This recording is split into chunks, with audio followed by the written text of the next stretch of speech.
Доброе утро, добрый день, хороший день, славный день, благословенный день. День, чтобы радоваться, день, чтобы все равно ликовать, день, чтобы иметь надежду, день, чтобы иметь солнечное настроение, даже если оно пасмурное над твоим домом или через какие-то обстоятельства, пусть в твоем сердце, в наших сердцах вместе, когда мы собрались сейчас, будет радостное настроение. И пусть Бог благословит нас. Благодарим Господа, что Он есть, Он с нами, и мы можем воздать Ему хвалу и честь. Давайте будем славить вместе Его. Аминь. Доброе утро всем!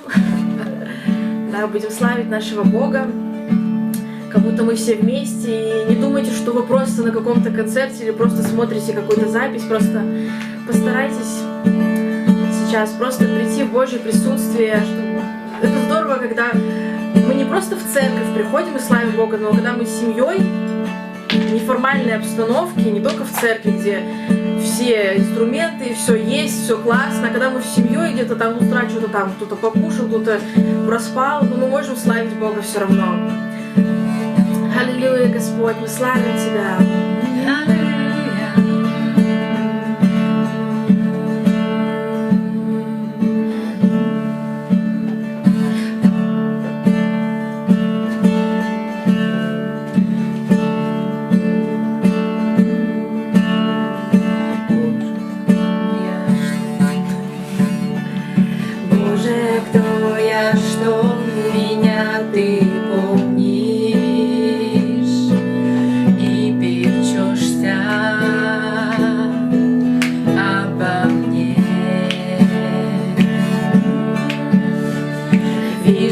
Каждый день твою заботу, Бог, спасибо. Это чудно, Боже, кто я, что меня ты помнишь и печешься обо мне. Каждый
славит Тебя, душа моя, да славит Тебя, душа моя, да славит Тебя, душа моя, да славит Тебя, душа моя, да славит Тебя, душа моя, да славит Тебя, душа моя, да славит Тебя, душа моя, да славит Тебя, душа моя, да не умолкает. Господи Боже мой, буду славить Тебя вечно. Господи Боже мой, да не умолкает. Господи Боже мой, буду славить Тебя вечно. Господи Боже мой, да славит Тебя душа моя, да славит Тебя душа моя, да славит Тебя душа моя, да славит Тебя душа моя, да славит Тебя душа моя, да славит Тебя душа моя, да славит Тебя душа моя, да славит Тебя душа моя, да славит Тебя душа моя, да славит Тебя душа моя, да славит Тебя душа моя, да славит Тебя душа моя, да не умолкает. Господи Боже мой, буду славить Тебя вечно. Господи Боже мой, да не умолкает. Господи Боже мой, буду славить Тебя вечно. Господи Боже мой, да славит Тебя душа моя, да славит Тебя душа моя, да славит Тебя душа моя, да славит Тебя душа моя, да славит Тебя душа моя, да славит Тебя душа моя, да славит Тебя душа моя, да славит Тебя душа моя, да славит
будем петь еще новую песню. Она была уже в прошлый раз, но, возможно, для кого-то из вас она новая.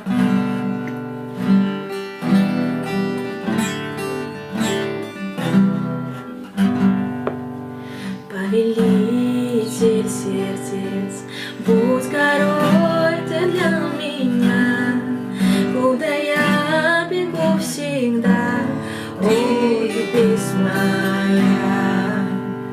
Повелитель сердец, скроюсь в тени крыл твоих, искупитель моей жизни, ой, песнь моя. Повелитель сердец. Повелитель сердец, будь горой ты для меня, куда я бегу всегда, ты песнь моя. Повелитель сердец, скроюсь в тени крыл твоих, искупитель моей жизни, ой, ты песнь моя, ты благой.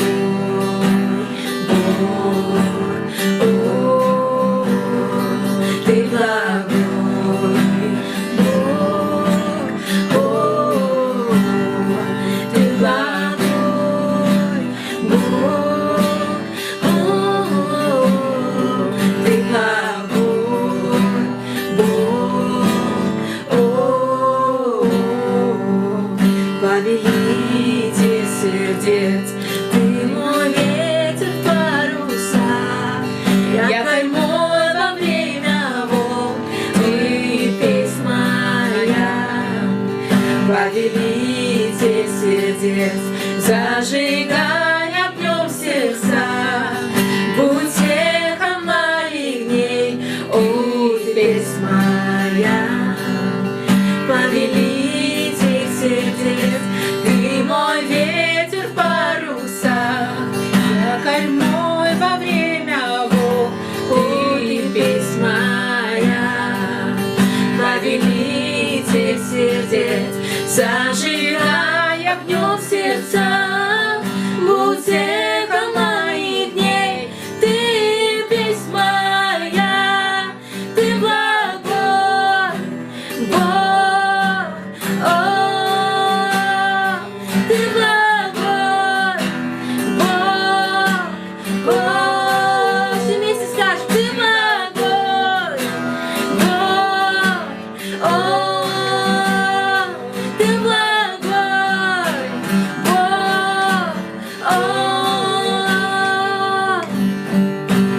ты не оставишь, Бог, ты не оставишь никогда,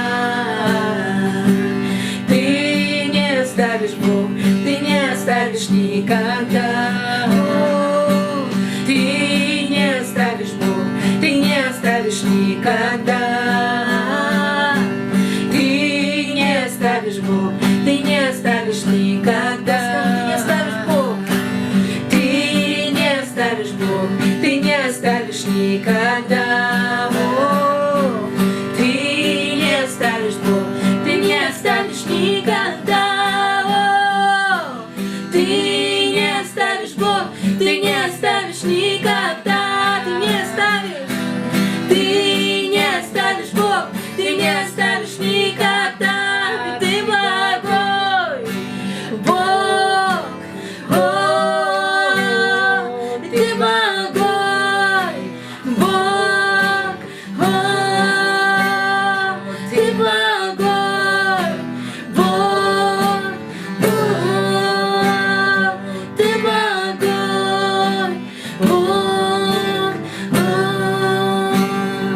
ты благой Господь, ты благой Бог, ты благой Бог,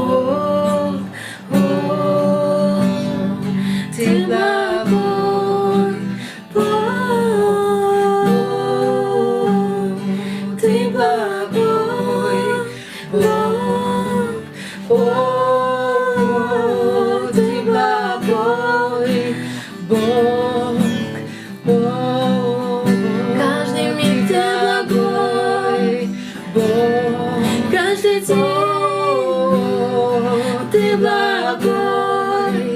Бог. О, ты благой Бог.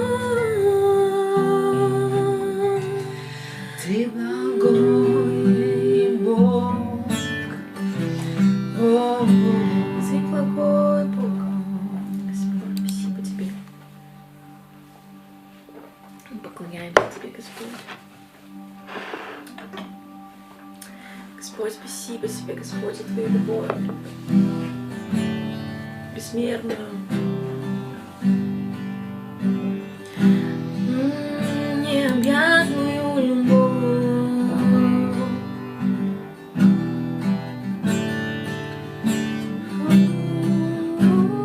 Вот Твою любовь.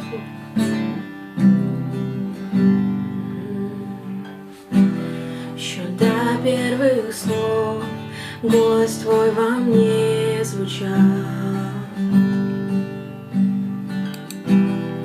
Ты был отец ко мне так благ. Еще прежде, чем я сделал первый вдох тогда, Ты вдохнул свою жизнь в меня. О, как прекрасно, бесконечно, Бог, любовь Твоя. 99 оставляешь, чтоб найти меня. Ее недостоин, я был непокорен, но Ты жертвуешь собой. О, как прекрасно, необъятно, Бог, любовь Твоя.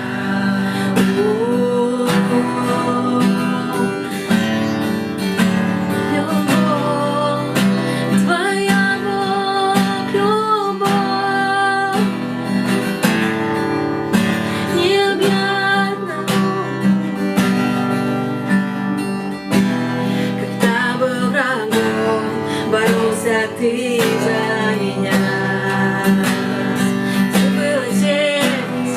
Ты был отец ко мне, как благ. Он достойный мне был, но Ты заплатил сполна. Ты был отец ко мне, так благ. О, как прекрасно, бесконечно, Бог, любовь Твоя. 99 оставляешь, чтоб найти меня. Ее недостоин, я был непокорен, но Ты жертвуешь собой. О, как прекрасно, необъятно, Бог, любовь Твоя. О, необъятна любовь Твоя. Все на своем пути сметешь, чтоб найти меня. Ты светом тьму прогонишь, горы все раздвинешь, чтоб меня найти. Ты стены все разрушишь, ложь огнем сжигаешь на своем. Скажи всем сердцем, ты светом тьму прогонишь. Ты светом тьму прогонишь, горы все раздвинешь, чтоб меня найти, чтоб нас найти, Бог. Ты стены все разрушишь, ложь огнем сжигаешь на своем пути. Ты светом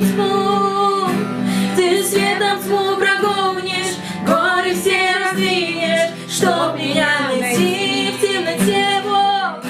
Ты стены все разрушишь, ложь огнем сжигаешь на своем пути, о, всякую ложь. Ты светом тьму прогонишь, горы все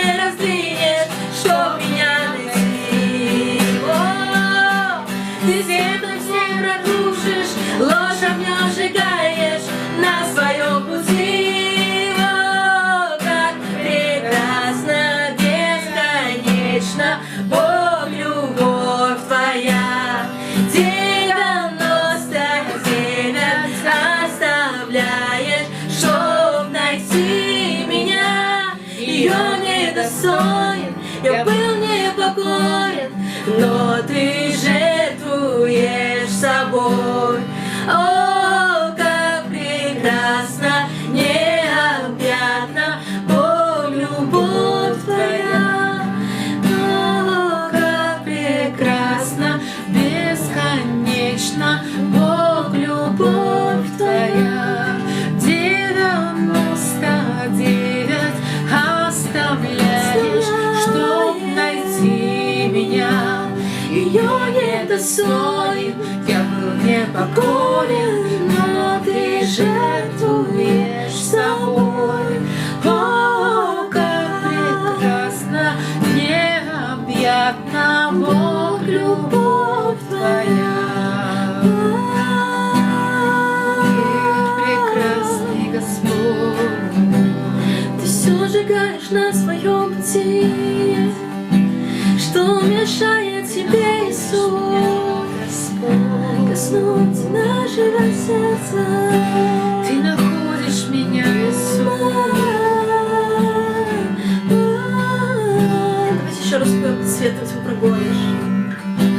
Ты светом тьму прогонишь, горы все раздвинешь, чтоб меня найти.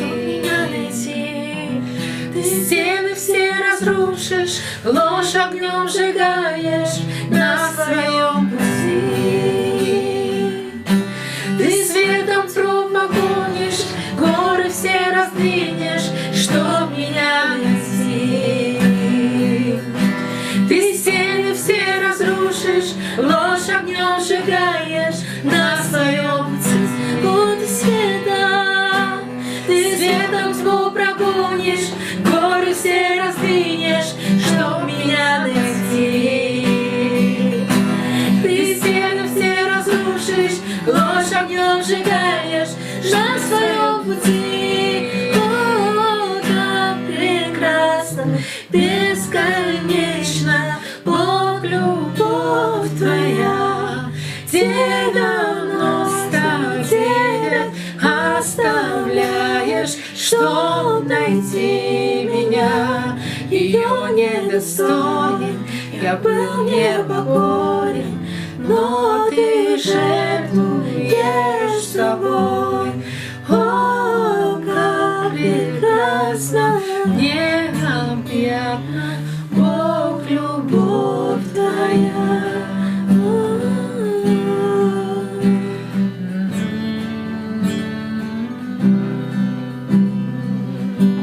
Любовь Твоя.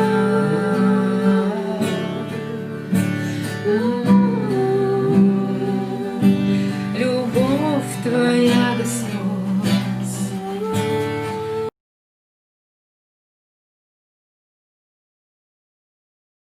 Любовь Твоя, Иисус. Бесконечна любовь Твоя. Бесконечно, Господь, любовь Твоя. Что Тебе сказать?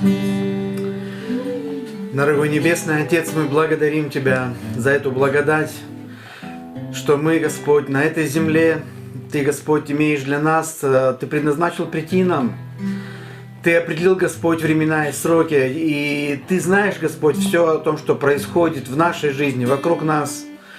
Тебя ничто не удивляет, Господь, потому что Ты, Господь, скала, Ты стабильность, Ты основание, Господь, Ты верный, Ты Бог верный, Ты благой. И Ты, Господь, раздвигаешь все. Не важно, Господь, что происходит в мире, не важно, что происходит вокруг нас, Господь, исполнится то, что Ты задумал. Господь, то, что Ты запланировал, Твоя, Господь, воля, которая благая, угодная и совершенная. Спасибо, Господь, что мы дошли до этого дня со всеми трудностями, Господь, со всеми нюансами, что происходит, Господь. Но что бы ни происходило, важно то, чтобы мы помышляли И мы думали, Господь, и устремлялись к тому, что Ты, Господь, приготовил любящим Тебя. Спасибо за каждого, Господь, кто сегодня здесь с нами смог присоединиться, прийти, будь то в Зуме, Господь, в Телеграме или позже, Господь, сможет быть с нами, Господь, когда будет смотреть на Ютубе. Спасибо за любую возможность простираться по отношению друг к другу. Пусть во всем в этом, Господь, будет Твоя рука, Твоя благодать.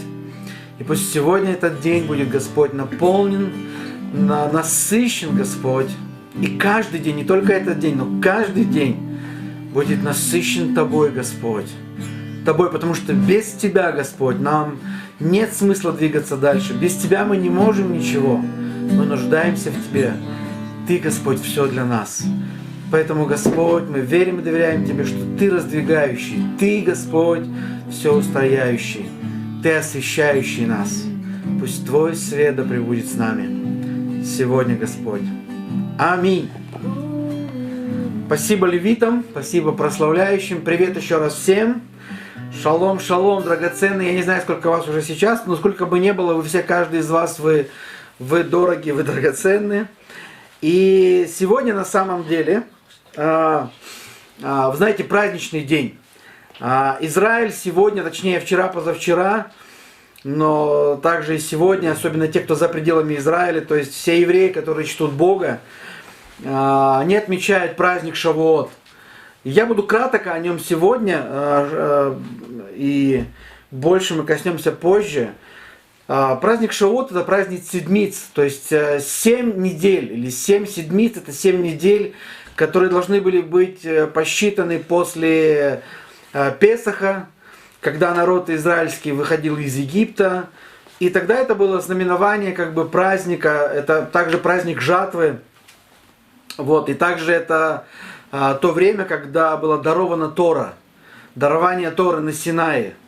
И сегодня весь западный христианский мир, католический, протестантский, отмечают эти праздники, но также перекликаясь с христианским праздником, мы никоим образом не отделяем еврейские праздники, потому что это праздники Господни, и Бог дал нам эти праздники, как христианскому народу. И спустя тысячи лет, когда евреи год за годом отмечали после Песаха на 50-й день праздник жатвы, праздник дарования Торы, 2000 лет назад, когда Иисус, Он был распят, но на третий день воскрес, и 40 дней был с учениками. И когда Он возносился, то Он дал им повеление быть в Иерусалиме, не отлучаться, но ожидать. Ожидать того, о том, о чем Он учил, проповедовал, говоря, что придет тот, кто придет вместо Него, придет тот, кто полноценно заместит Его, придет Дух истины, Дух благодати. И через 10 дней молитвы, 10 дней ожидания учеников, Дух Святой сошел с шумом сильного ветра. И этот день сегодня называется День Пятидесятницы или День схождения Духа Святого. И сегодня, как я сказал, уже западный христианский мир отмечает День Пятидесятницы. Вот. И мы планировали тоже сегодня как бы присоединиться и отмечать. Но вы знаете, мы протестанты российского уклада, российского замеса. Вот у нас немножко все по-другому. Мы можем отмечать Рождество в конце декабря, мы можем отмечать его потом и в январе. Мы можем отмечать Пасху, Песах с евреями, Пасху со всеми христианами чуть позже, западного устройства, восточного. Вот. И поэтому наши православные собратья, они будут отмечать Пятидесятницу через неделю, 7 июня. И поэтому не по причине, что мы в России должны отмечать, мы никому ничего не должны, мы можем.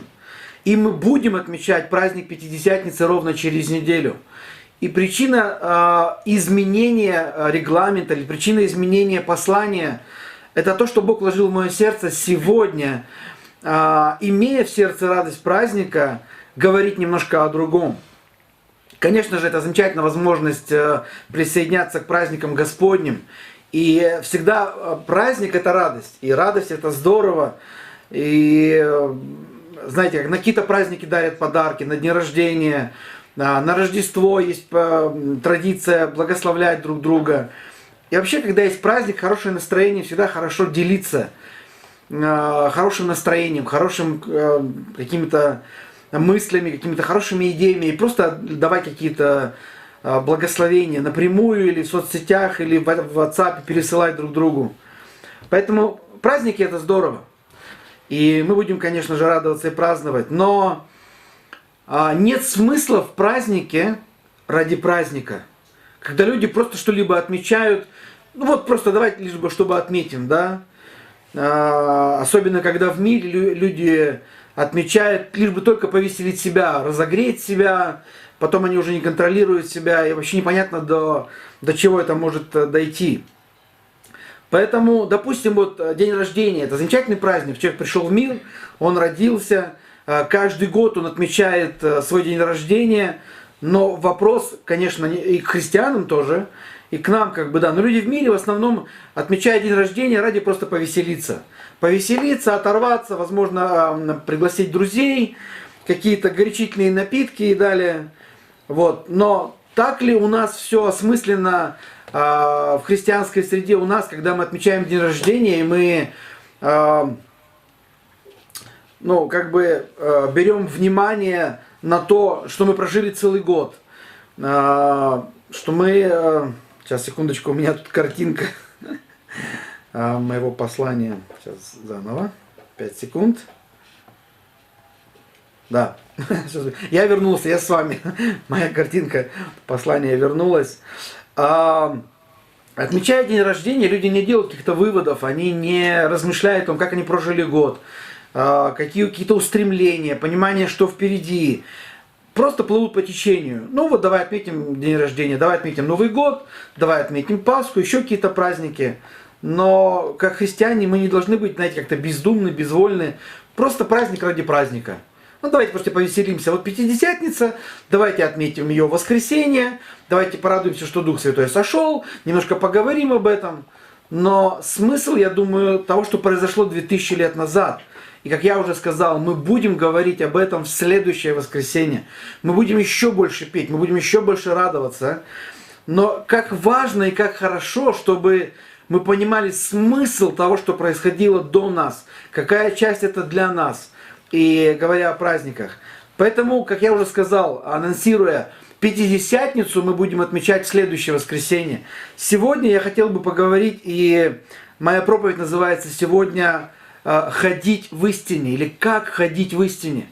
И это очень важно, и сам Бог, я верю, в моем сердце, Он как бы скорректировал, чтобы праздник, что мы не отменяем его, мы просто перенесем, но сегодня поговорим, чтобы задать тонус и смысл, то, в чем мы живем, то, что мы переживаем, и даже праздники. Понимаем ли мы их смысл, понимаем ли мы их цепь, взаимосвязь того, что было, связь с еврейским народом, связь с историей, связь в нашей жизни и того, что это касаться будет в будущем. Поэтому, как я уже сказал, праздник ради праздника не имеет смысла. Ну или вот хочу вам привести такой пример. Буквально недавно, какое-то время назад, сегодня мы много в интернете, кто-то дома, кто-то не работает, как бы, да, ну, выходит в магазин, но мы сегодня больше где-то в интернете, в соцсетях, кто-то свидетельствует, и вот был месяц марафона, мы так как могли, где-то выходили в магазине, говорили, писали, вот, конечно, это было больше возможно через интернет. В одной из соцсетей один из модераторов или админов задал такой примерно вопрос, я перефразирую. Возможно, он даже служитель, христианский служитель, возможно, даже служитель церкви. Он так произвольно задал вопрос, вот, допустим, в церкви мужчина и женщина, они хотят строить отношения. Но правильно строить отношения, это не просто, знаете, как сегодня в мире распространено модно такие слова, boyfriend, girlfriend, то есть как бы просто друг. Ну, мы просто дружим, мы просто гуляем, это ни к чему нас не обязывает. И в мире на самом деле люди живут так, что никакой ответственности, никаких последствий, никаких взаимосвязей, да. Но так не работает. Человек так хочет он или не хочет, он несет ответственность. И в церкви, конечно же, есть ответственность, когда мужчина и женщина, они решают строить какие-то отношения. И тогда модератор примерно сказал следующее. Ну, если мужчина и женщина в церкви хотят строить отношения, тогда правильно было бы создать семью. Что для этого нужно? Вот кафедра, вот алтарь, вот венчание. И тогда это правильный путь, как строить семью. И как бы это выглядело, в принципе, слышалось или читалось неплохо, но почему-то, знаете, немножко дежурность фраз, некий автоматизм. Вот алтарь, вот кафедра, венчание, все. Почти что это я от себя добавляю алле-оп, и вот создалась семья. Но на самом деле, знаете, меня немножко смутила такая какая-то вот подача, что если ты пришел в церковь, ты хочешь строить, вперед венчание. Венчание ради венчания не имеет никакого смысла. Я не скажу, что я знаю много семей, которые, может быть, проходили обряд венчания, но потом не смогли сохранить. Да, есть такие семьи, которые не могут иметь продолжение пути, продолжение действия. Это, знаете, как отметил день рождения и забыл его до следующего года, чтобы потом порадоваться. Семейная жизнь, как и приход в этот мир рождения, имеет определенный смысл, имеет определенное значение. Поэтому, повторюсь, венчание ради венчания не имеет смысла. И поэтому я написал такой примерный комментарий, я не стал его искать, чтобы цитировать, но по памяти, что смысл венчания в том, что когда двое людей, они знают Бога, и они начинают изучать, что значит венчание, они начинают подходить глубокомысленно к тому, чтобы что для них это будет значить, какая ответственность за этим. И в отношениях мужчины и женщины венчание это не конечное действие. Я сегодня, конечно, не буду говорить о браке, я сегодня не учу о венчании и о брачных отношениях. Я лишь хочу как вступление, как пример, как образец, что венчание это не конечное действие, это лишь начало. Но чтобы взять правильный старт, чтобы пойти в правильном направлении и сохранить этот бег двух, которые стали, Библия говорит, двое станут одной плотью. Они должны подойти с серьезностью, с пониманием, с ответственностью, с углублением, чтобы изучить Слово Божье, чтобы понимать Слово Божье, чтобы понимать, что Бог в Своем Слове говорит об отношениях мужчины и женщины в браке, и доверять Богу тогда через Его Слово, доверять истинности, что так, как Бог сказал, хранить это. И тогда в послушании, в вере, Слову Божьему пронести это тогда через всю свою жизнь. И, как я уже сказал, что я сегодня не учу, не говорю о браке и брачных отношениях. Сегодня тема моей проповеди «Как ходить в истине». Знаете, сегодня это очень актуально. Если кто-то помнит, я сегодня даже искал, нашел, что где-то в октябре 2019 года я уже примерно о чем-то похожем учил. Но, знаете, иногда нам нужно повторять какие-то вещи, нам нужно себе напоминать, что нас окружает много неправильных вещей. Вещей, которые на первый взгляд, они не кажутся неправильными. И сегодня, знаете, мы живем в потоке информации. Мы сегодня, многие имеют свободное время, не так много заняты, поэтому много свободного времени, масс-медиа, то есть телевидение, интернет, еще что-то. И информация с разных источников, с разных каналов, она просто захлестывает нас, наш разум, наше мышление, наше время. И сегодня много информации из мира идет, в том, в чем мы уже находимся 2 месяца, это пандемия, это вирусы, и все, что с этим связано, какие-то политические моменты, что происходит в государстве, какие-то пока еще не волнения, но какие-то события. Много чего мы не знали, мы вдруг начинаем узнавать, мы смотрим что-то на ютубе, мы не так много общаемся друг с другом, но так много информации из мира. И я вам скажу, из христианского мира, и мне не хотелось торопить события, но я даже сделаю так, знаете, в кавычках, псевдохристианского мира идет просто шквал информации, разной информации. На основании того, что пандемия, много конспирологии, много того, что поднимается просто того, о чем мы не читали, не слышали. Я не буду касаться много сегодня, об этом. Это очень глубокая, широкая тема. Говорить о том, что сегодня люди думают, а когда придет, я уже даже не говорю, когда Иисус придет, а чипизация, а еще что-то, и столько много. Но мы сегодня будем говорить о том, что такое истина, как ходить, как важно ходить в истине. Знаете, я даже специально записал, прям прочитаю вам такое предложение, что сегодня так много вот информации о христиан, уровень конфронтации в интернете, он просто зашкаливает. Сейчас я зачитаю вам это предложение, но еще буквально немножко вступление, продолжение вступления. Церковь находится сейчас фактически под атакой. Не под атакой того, что мы не можем собираться вместе, проводить богослужение. Это, знаете, это малое, можно сказать, зло или малая проблема. Сегодня разум верующих находится под атакой, шквал просто информации, шквал конфронтаций, споров, разделений, мнений. Вы знаете, я с некоторыми верующими, даже из нашей церкви, я не встречался так часто раньше, как это было, только, может быть, по воскресеньям, как сегодня я многих вижу в соцсетях. Некоторые меня приглашают в какие-то группы, зайди в эту группу, побудь в этой группе, оставь комментарий в той группе. Некоторые группы, просто читая первичные комментарии или, знаете, даже слоган, этот девиз как бы этой группы, уже даже заходить туда не хочется, потому что понимаешь, что там люди начнут вот-вот, наверное, скоро, если не грызться, но недопонимая друг друга, каждый доказывать, рвать на себе рубашки, доказывать свое мнение. И что на самом деле переживается, что тело Христова Церковь сегодня, оно начинает, знаете, как время начала, да? Еще большего, оно всегда так было, но сегодня это время просто, когда Церковь находится под атакой. Или знаете, когда люди, вот они воюют, они в каких-то спецвойсках, и они где-то выполняют какую-то операцию, и вдруг, значит, они попадают под огонь. Есть такая фраза, может, вы в фильмах замечали, слышали, они говорят, мы под обстрелом, на нас напали. Так вот, сегодня можно точно сказать, что церковь сегодня под обстрелом. Церковь сегодня обстреливается из всех просто орудий, в том числе и в кавычках христианского мира, когда всякого рода шквал ложной информации, псевдоучений, псевдомнений.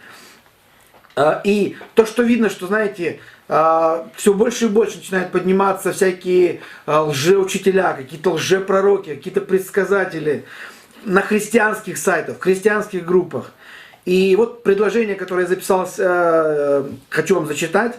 Сегодня опасность не COVID-19, не пандемия вируса, который, как говорят, пришел с Китая. Сегодня опасность пандемии разума, вирус ложных взглядов и мнений. И есть возможность подхватить древнюю ересь под новым соусом. Знаешь, сегодня как никогда, как будто, знаешь, ад ополчился, чтобы сегодня просто завихрение разума людей, чтобы они начали обсуждать, пережевывать просто, и потом изрыгать друг на друга, непонятно что, не понимая сами, о чем они говорят. Как никогда сегодня нам важно ходить в истине. Я не знаю, конечно, я не услышу вас, но если ты можешь сказать кому-то, кто рядом, или самому себе, ходить в истине сегодня, это очень важно. Ходи, либо скажи, ходи в истине. Давайте откроем 3 Иоанна, 1 главу, 3 послание Иоанна, 1 главу, и прочитаем 2-3 стих. Апостол Иоанн, он пишет здесь послание, и в этом послании, как бы я хочу от него оттолкнуться, есть важные мысли. Возлюбленные, сегодня мы можем также применить это к себе применительно, что мы также возлюбленные Божьи. И сегодня это слово к нам. Возлюбленный, молюсь, чтобы ты здравствовал и преуспевал во всем, как преуспевает душа твоя. То есть Бог желает, чтобы наша душа преуспевала. Не кошелек прежде всего, не карьера, не работа, на котором кто-то потерял или на грани. Но прежде всего, даже когда у тебя будут трудности со здоровьем и с работой, Бог хочет, чтобы твоя душа преуспевала во всем. И тогда ты будешь преуспевать. То есть, когда у тебя правильные мысли, правильный настрой, правильные устремления, когда ты не доедаешь последнюю корочку на свой день рождения и думаешь, а что я буду кушать завтра. Знаешь, когда мы были в поклонении, я почти забыл об этом сказать, сейчас вспомнил. Знаете, это было такое замечательное прославление, и я думаю, интересно, а что соседи переживают в этот момент? Мы не поем так каждый день, а может нам стоило бы, может быть, на самом деле и каждый день. Потому что если в каждом доме мы бы не просто слушали прославление Зума, а еще бы подключались активно, пели громко, Знаешь, сегодня нужны такие островки, где люди могли бы вот во времена печали, кто-то заливает горе, кто-то, не знаю, там не знает, что кушать, будет ли у него работа завтра или нет, сможет ли он прожить. Чтобы люди слушали и вначале даже не понимали, что происходит вообще, что у них там за радость, о чем они там веселятся. У нас есть на самом деле о чем веселиться. У нас праздник сегодня. У нас праздник не потому, что Шавуот или Пятидесятница. У нас праздник, потому что Господь горы раздвинул. Он простирается к нам сегодня. Он хочет раздвинуть перед тобой горы обстоятельств, проблем, вирусов и всего, чтобы с этим не шло. Он хочет, чтобы ты не ходил во тьме. Он хочет, чтобы ты и я, мы ходили во свете. Он хочет, чтобы у нас был свет, в котором будет мир, шалом, будет радость, будет надежда. И вот, продолжая дальше, Иоанн говорит, чтобы преуспевала душа твоя, тогда ты будешь преуспевать. И он говорит, радость, он говорит, я весьма обрадовался, когда пришли братья и засвидетельствовали о твоей верности, как ты ходишь в истине. Для меня нет больше радости, как слышать, что дети мои ходят в истине. Вот фактически название моей проповеди отталкивается сегодня из 3 Иоанна 1 главы 2 стиха. Как ты ходишь в истине? С одной стороны, знаете, вот эта вот фраза, как ты ходишь в истине, она может быть как утверждение, что вот здорово, что вот я узнал, что как ты ходишь в истине. Или как вопрос, как ты ходишь в истине? Ты ходишь в истине вообще? Ты держишься путей, чтобы не сбиваться, когда сегодня столько информации пытается увлечь, пытается забить твой разум, твою голову, твои мысли, твою душу. И фактически то, что ты слышишь, это твою душу ободрит, ты будешь иметь надежду, ты будешь доверять Богу. Или это посеет сомнения, печаль, какие-то заботы, страхи. Но Бог хочет нам сказать, что Он хочет видеть и радоваться тому, зная и видя, что ты ходишь в истине. Бог хочет, чтобы мы ходили в истине. И знаете, я буду вставлять такие ремарки к каждому местописанию, небольшие, такое небольшое толкование, да. Ходишь в истине, для меня это, знаете, как ты, допустим, вот у нас было где-то на той неделе пару-тройку жарких дней, мы думали, вот это весна, такая жара под 28. И буквально после 3 жарких дней похолодало. В один день даже супруга, открывая окно, сказала, веет как будто как зимой. Где-то даже снег выпал, да, вот в более северных районах, там в Жиганске, там где-то в Кобяйском. И зимой люди не выходят в летней одежде, не выходят в шортах или вот в рубахе, когда сейчас тепло с коротким рукавом. Люди зимой выходят одевать зимнюю одежду, шапки, зимнюю обувь. Знаете, мы должны понимать и в духовное время, во что мы должны облечься, что мы должны на себя одевать, облекаться. И он пишет здесь, да, Иоанн, я возрадовался свидетельству твоей верности, как ты ходишь в истине. Знаете, в истине это как, ты как будто одет. Нам нужно одеваться, нам нужно закутываться в истину.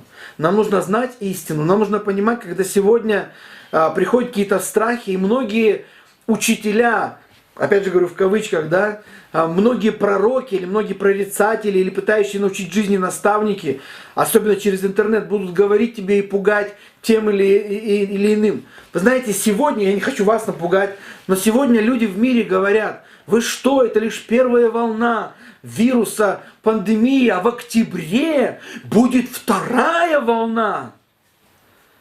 И знаете, это, конечно, звучит нерадостно слышать, что в октябре может быть там 2-я волна. Слушай, давай переживем сегодня хотя бы и доживем до завтра.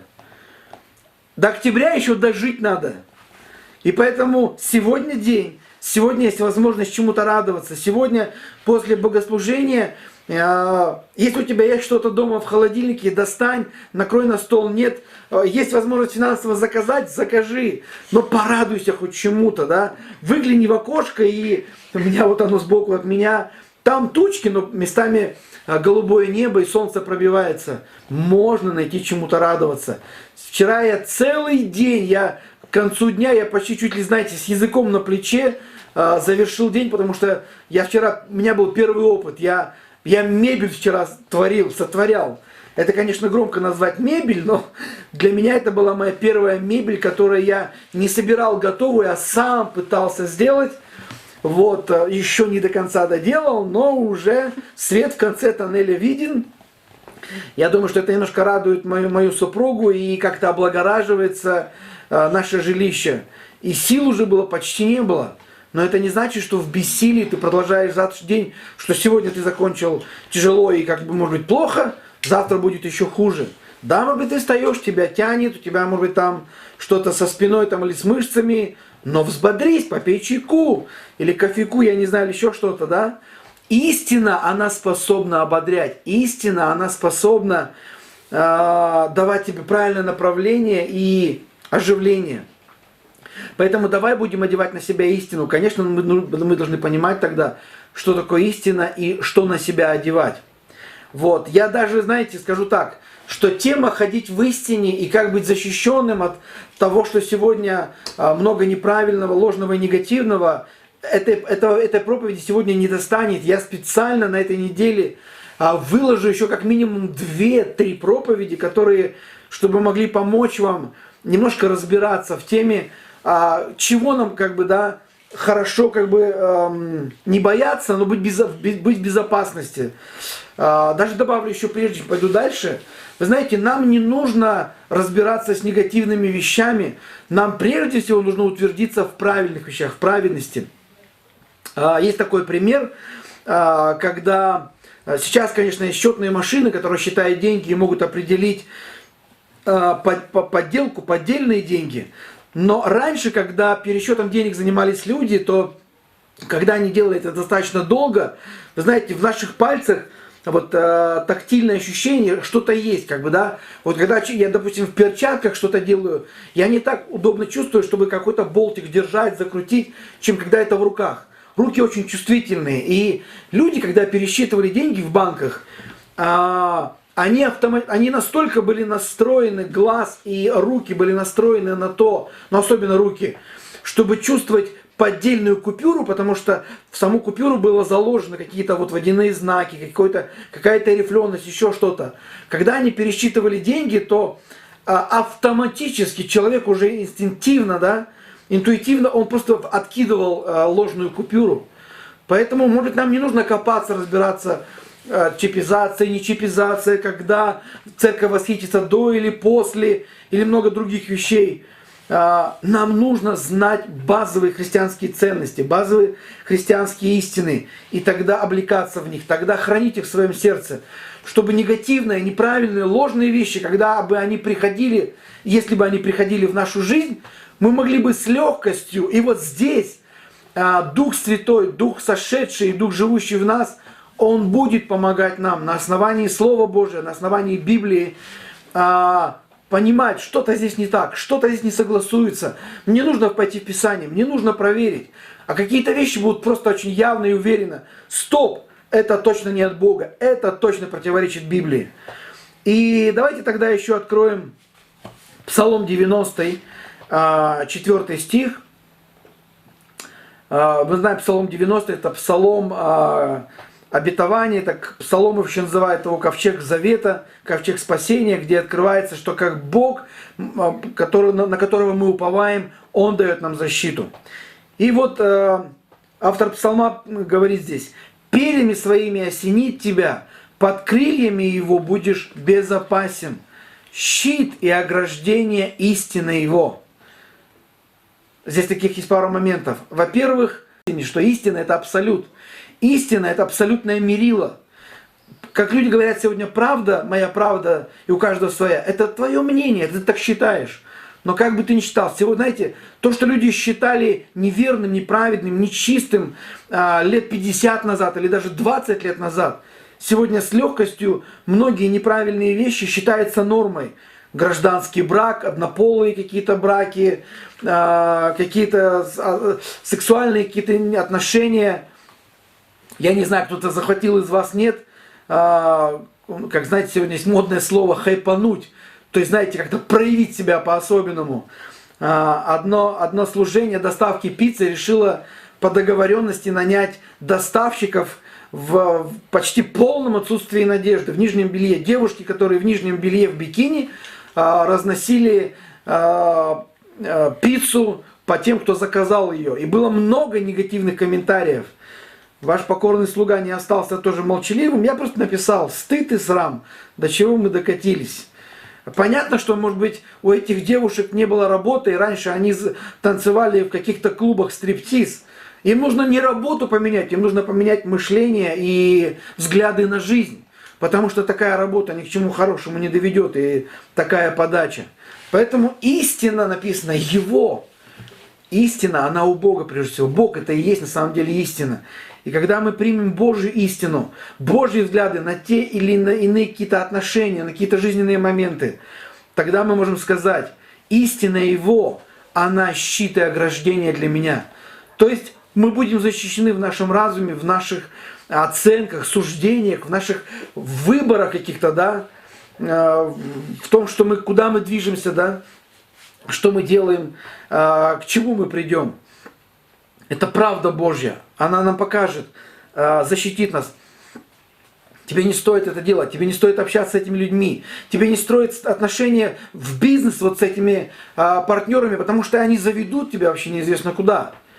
Поэтому, когда я вначале говорил о партнерских отношениях в браке, это однозначно, когда люди вначале закладывают библейское, то есть Слово Божье в основание своей жизни, потом они закладывают основания в отношения друг друга, делают Бога мерилом, абсолютом истины в своих отношениях, чтобы тогда Библия и Бог, они были светом, который будет светить им по жизни после венчания, а не только на венчании порадоваться, а там хоть трава не расти.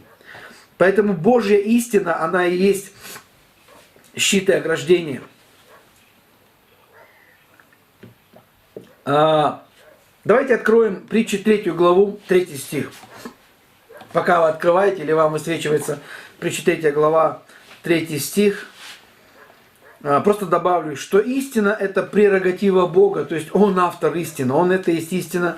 Бог, Он первоисточник. Притча 3:3. Милость и истина да не оставляют тебя. То есть, с одной стороны, милость не оставляет, но знаете, я думаю, здесь нужно читать так же, что и ты не оставляй. То есть, сделай все то, чтобы она не оставила тебя, чтобы она не посчитала, что ты ей не нужен, что тебе безразлично. Знаете, истина это не абсолютное такое, что если ты однажды познал Бога, то все, как бы ты безопасен, ты защищен. Как бы, абсолютная гарантия, знаете, как один раз купил себе ОСАГО там или КАСКО, и все нормально, это для водителей, кто понимает, дали какую-то страховку.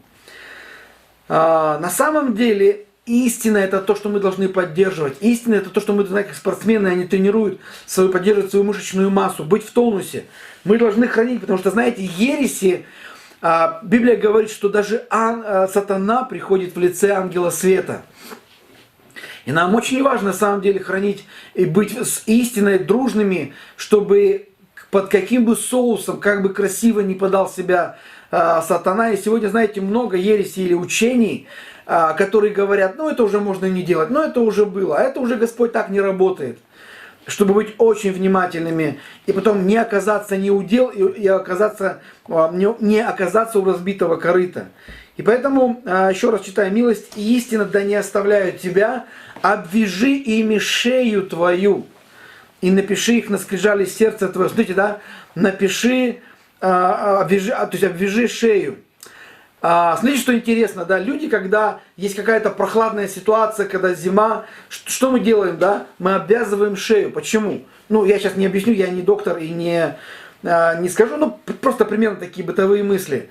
Наверное, все-таки очень важно одевать не просто теплую одежду, а укрываться, укрывать шею, чтобы это связь между головой и телом, наверное, да, чтобы не простудить, чтобы это не только связано со связками. Поэтому такое, как вы знаете, такая подача: обвяжи истиной свою шею. То есть, чтобы твое тело работало нормально, твоя голова должна работать нормально. То есть, чтобы ты функционировал хорошо, тебе нужно иметь связь с Богом. Тебе нужно иметь взаимосвязь со Словом Божьим. Понимать, жить им. И читаем дальше тогда. Здесь же. Напиши их на скрижали сердца твоего. То есть, притча предлагает нам не просто, знаете, как бы просто повязать себе. Знаете, иногда люди одевают шарф только для того, чтобы красивые, знаете, есть модные шарфы, красивые шарфы. Можно не отвлекать. Смотрите, Писание предлагает нам приложить, написать прямо близко к сердцу. В другом месте Библия говорит, больше всего хранимого храни сердце, да? То есть Бог заботится о нашем внутреннем состоянии, о нашем сердце. То есть, чтобы в повседневной жизни истина, она могла быть, знаете, защитой для нашего разума. Сердце – это не только физическая составляющая в нашем теле. В более глубоком, расширенном понимании сердце – это значит наша душа, наш дух, наш разум, наши мысли, наша воля. То есть Бог хочет, чтобы в повседневной жизни у нас была гарантия здоровья и здравости. Бог говорит, я хочу, чтобы твое сердце, то есть твоя суть, твоя жизнь, все твои шаги, они были под защитой истины. Истина, она и есть защита. Давайте теперь пойдем в Новый Завет, посмотрим в Новом Завете, что говорится об истине. Иоанна 8 глава, 31 и 32 стих. Иоанна 8 глава, 31, 32. Обычно мы берем, проповедники берут как базово 32 стих. Он очень такой, как золотой стих, что называется, золотые стихи. И познаете истину, и истина сделает вас свободными. Но смотрите, да, опять, как я уже сказал, венчание ради венчания не имеет смысла. Также и просто читать Библию или просто приходить на богослужение и даже быть в зуме, познавая истину, ожидая, что я послушал, я посмотрел, и теперь я буду свободен, теперь я буду счастлив, теперь я под Божьей защитой, это не работает. Смотрите, нам нужно читать именно, почему с 31 стиха. Давайте прочитаем еще раз. Тогда сказал Иисус к уверовавшим в Него иудеям, если пребудете в Слове Моем, то вы истинно Мои ученики. То есть, прежде чем Он сказал, познаете истину, и истина сделает вас свободными, Он что-то сказал о том, что как важно, чтобы ученики, то есть те, кто будут изучать истину, то есть не просто изучать, а познавать ее. Что значит познавать? Это значит углубляться. Ученик это тот, который изучает для того, чтобы жить этим. Знаете, как человек, который получает какую-то профессию, чтобы получать от этого достаток, служить другим людям, развиваться. Какие-то как люди, которые научные знания расширяют, да, для других. То есть истина это мудрость, которая приходит через знание. Поэтому Иисус говорит, пребывающие в Слове. То есть, если вы пребудете в Слове Моем, вот в чем смысл. Ходить в истине – это пребывать в Слове. Это быть учеником. Это не просто назваться учеником и говорить, я христианин, при этом приходя, когда мы собирались на богослужение там раз в месяц, ты не можешь быть христианин, если в течение каждого дня так или иначе ты не соприкасаешься с истиной. Так или иначе ты не берешь что-то в свое сердце, в свою жизнь, что-то из Слова Божьего, ты не размышляешь, ты не берешь возможность какое-то время поклоняться, размышлять о Боге. Что значит ходить в истине? Чему радовался Иоанн, когда он писал в своем послании? Не только потому, что человек надел бейджик, и написано «Я христианин Вася», там, «Я христианин Петя», Маша или еще что-то. Христианин – это когда твои соседи, они так или иначе знают. Когда твои уста свидетельствуют истину, когда ты благовествуешь, как мы это делали и будем делать далее.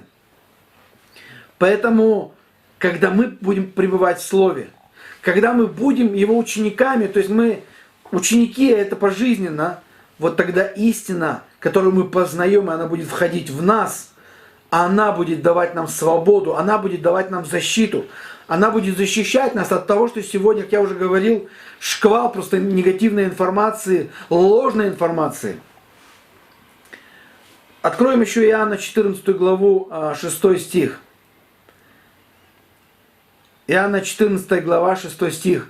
Если вы что-то получаете, если что-то для вас это является важным, пусть даже уже повторение, пусть мы уже говорили об истине, но это хорошо для тебя, можешь тогда показать мне вот так, этот знак, который как бы показывает, да. То есть для меня это вот, я воспринимаю, для меня это хорошо и важно. Истина это всегда важно.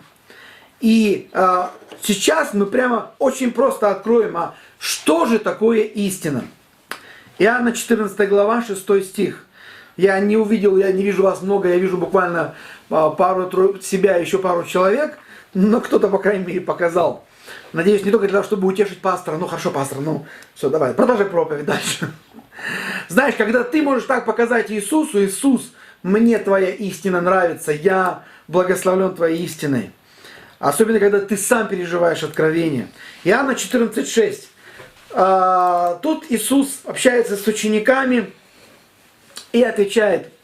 И он общался, точнее, тут здесь с Никодимом и говорит. Иисус сказал ему: «Я есть путь, истина и жизнь, и никто не приходит к Отцу, как только через Меня». Знаете, всегда хочется, как знаете, как у медали две стороны, и об этом сказать, и об этом. Конечно, однозначно, когда мы здесь читаем, в разных Библиях пишется по-разному, в разных переводах, вот эти слова, это не просто слова, обозначения, это, знаете, как слова имена. Слова, которые именуют и дают ясность о чем-то или ком-то, кто он есть. То есть, допустим, его имя, оно какой-то несет смысл там, или какой-то предмет несет смысл, когда мы называем что-то. Так вот, Иисус не просто сказал, знаете, ради красного словца. Он имел это в виду, и это истина, это факт, что он говорил: «Я есть путь». То есть он тот, через кого мы можем прийти к Богу. Нет других путей.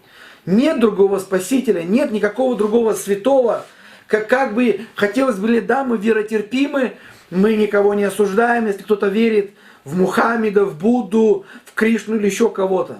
Но мы не можем не сказать, есть только один ответ, есть только один выход, это Иисус. Только Он был на кресте, только Он умер. Поэтому Он знал, на что Он шел. И Он мог сказать: «Я есть путь». И тогда Он сказал: «Я истина». И есть Библия, где это пишется с большой буквы. И я думаю, в этом нет проблем, что мы знаем и уверены, что это с большой буквы. Он истина. Он истина, потому что Он посланец небес. Бог послал Сына Своего. В Нем Он открыл Евангелие нам. Поэтому Иисус и есть. Когда мы говорим, как ходить в истине, это значит знать Иисуса, пребывать в Его Слове, как я уже сказал, быть учеником Его Слова, и тогда ходить с Ним в своем сердце, в своих устах, в своих мыслях. И тогда через это, что Он есть путь и истина, мы получим жизнь. Не просто жизнь, знаете, жить хорошо и здорово, да, но жизнь вечную. Потому что мы придем через все это к Отцу. Поэтому фактически, если просто бы даже не проповедовать, сказать, что значит ходить в истине? Это значит ходить с Иисусом. Это значит ходить в Иисусе, то есть в Его Слове. Это значит позволить Иисусу жить в твоем сердце. И так, чтобы ты сам и другие увидели истину в твоей жизни, что ты не живешь как другие. Ты не подчиняешься законам мира, ты не провоцируешься на то, что тебе говорят. Все, бросай, это секта, это неправильно. Знаешь, если ты уверен в Боге, ты будешь уверен в Нем до конца. Даже если ты будешь проходить через долину смертной тени. Потому что Иисус сказал: «Я есть истина, я есть путь и жизнь». И это гарантия того, что ты придешь на небеса. То, что ты встретишься с Богом в вечности. И еще буквально пару мест Писаний, прежде чем я буду завершать. Иоанна 17:17.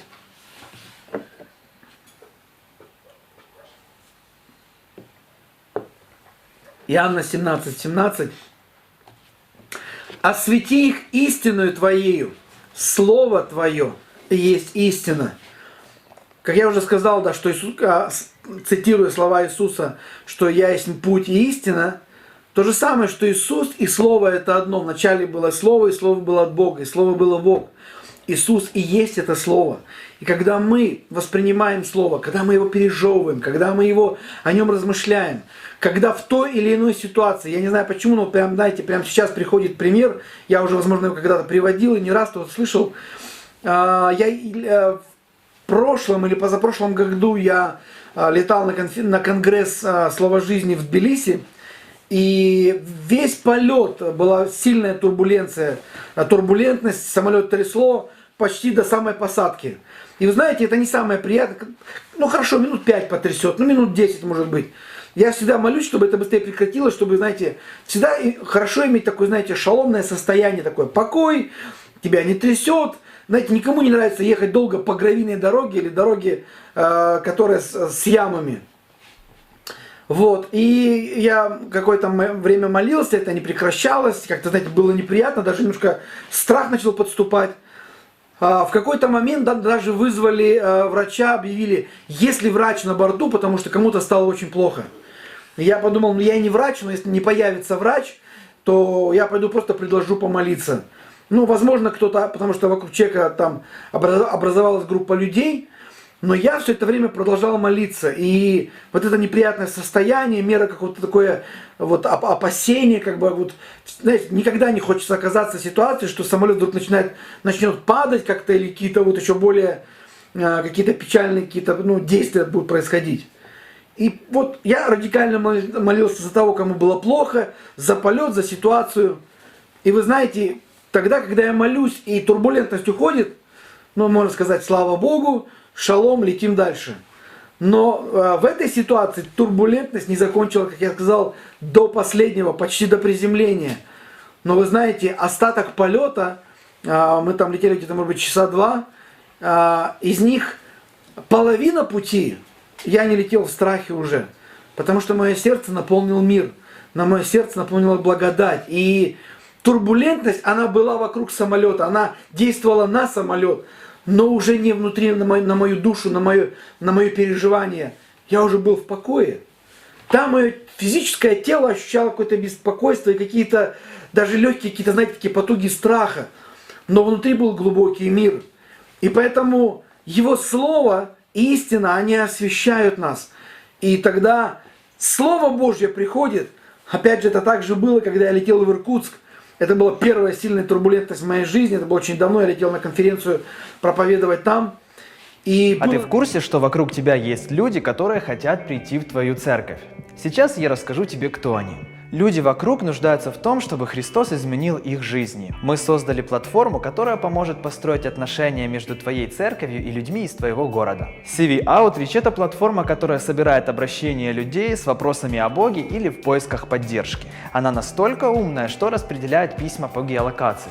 Проще говоря, уже завтра ты сможешь получать сообщения от людей, которые живут неподалеку, и приглашать их в свою церковь. Как это работает?